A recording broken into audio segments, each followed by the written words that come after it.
بڑی بڑی خوبصورت لڑکیاں بہت جلدی اپنے میوں کے دلوں سے اتر کیوں جاتی ہیں؟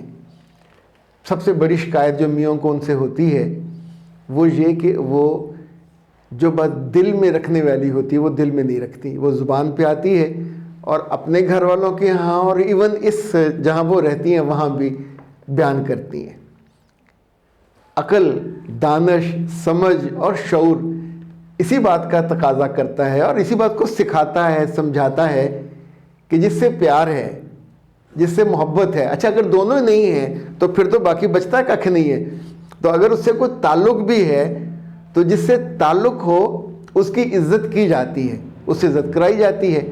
جس سے تعلق ہو اس کی غلطی کوتاہی پہ پردہ ڈالا جاتا ہے، نہ کہ اس کو رسوا کیا جاتا ہے۔ تو جو لڑکی اپنے ماں باپ کے گھر اپنے میاں کو رسوا کرے گی، شادی کے دن تھوڑے ہوں یا زیادہ، یا اس کے ماں باپ کے سامنے اپنے میاں کو رسوا کرے گی، بدتمیزی کرے گی، ان کی شکایتیں لگائے گی، تو شکایتیں لگانے والی لڑکی کبھی نہ آنکھوں میں رہتی ہے نہ دل میں رہتی ہے۔